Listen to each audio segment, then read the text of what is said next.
presentación y voy a conversar un poco sobre el desarrollo de las vacunas y los planes para la implementación de estas vacunas. Okay, so just to begin with a few words on the basic science.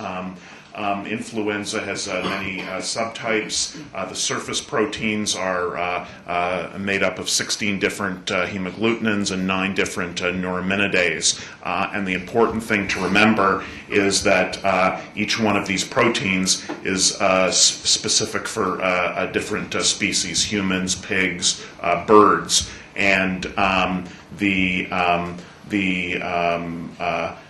pigs have receptors for all the different viruses, but humans only have receptors for human viruses. Un poco sobre ciencias básicas. Los diferentes serotipos están compuestos por proteínas AH1N1, proteínas de superficie, y cada una de las especies de la influenza son específicas para estas proteínas AH1N. Los cerdos tienen receptores para varias de estas especies, para varias de estas proteínas. So this is why we need different vaccines for swine viruses and different vaccines for the normal human viruses. Es por esto que las vacunas que se utilizan para la influenza porcina es diferente que la que se la utiliza para la humana. So the current AH1N1 virus that's circulating and causing this pandemic has the property that the hemagglutinin, if you look here in blue, the hemagglutinin portion is actually a swine component, and that's why the typical H1N1 vaccines that we use for seasonal influenza every year will not be effective against this virus. La hemaglutinina de la cepa actual de AH1N1 es la hemaglutinina porcina, y es por eso que la vacuna que se utiliza anualmente para humanos no va a ser efectiva para esta influenza.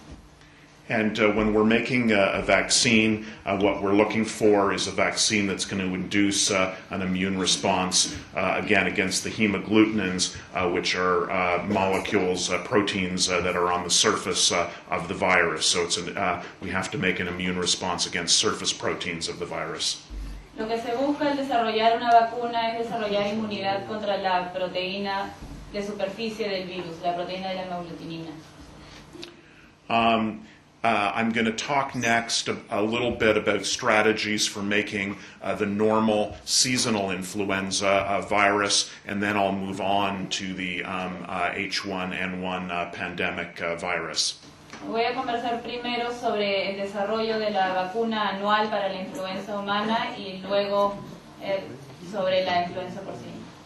And normally when we make the seasonal influenza vaccine, it has to change every year because there's some small changes called antigenic drift in the virus every year. And if we're lucky, we predict well about the circulating viruses, and in typical healthy adults, a good match between the vaccine and the circulating strain occurs, we have about 70 to 90% protection of a typical young population. However, if the vaccine is not that well matched during the normal flu season, there's only about 50% protection.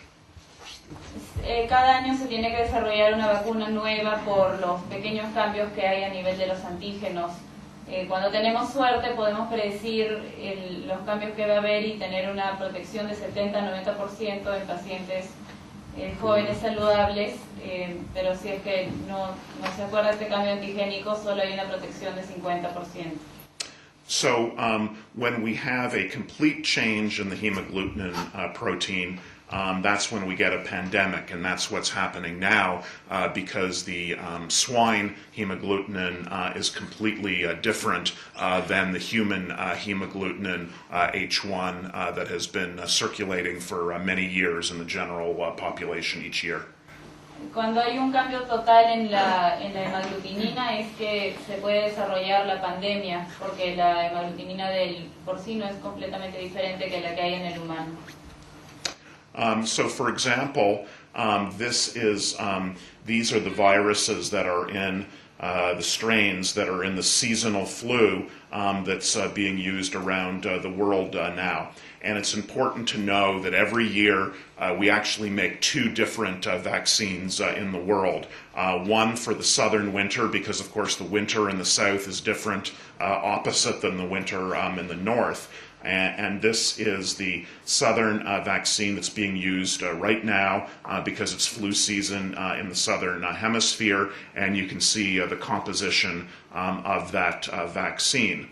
The vaccine that's being prepared for the seasonal vaccine that's being prepared for the northern winter, which will start in November and go to March, is this composition here, and it's not quite the same. There's a difference here in the influenza B component. Estos son los componentes que se utilizan para la vacuna de la influenza que se está usando actualmente. Cada año se producen dos diferentes, una para el invierno del hemisferio del sur, que es distinta a la que se produce para el hemisferio del norte.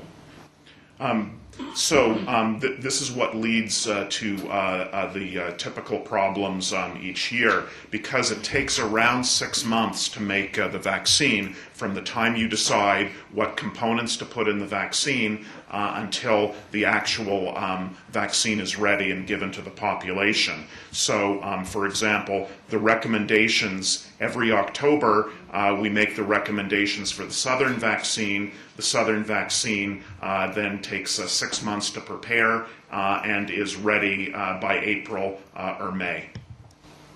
Demora aproximadamente 6 meses desde que se decide qué cepas utilizar en la vacuna hasta que sale la vacuna al mercado. Entonces, a partir de octubre se toman las decisiones y esto demora hasta abril, mayo para que salga la cepa para la vacuna del invierno del hemisferio sur.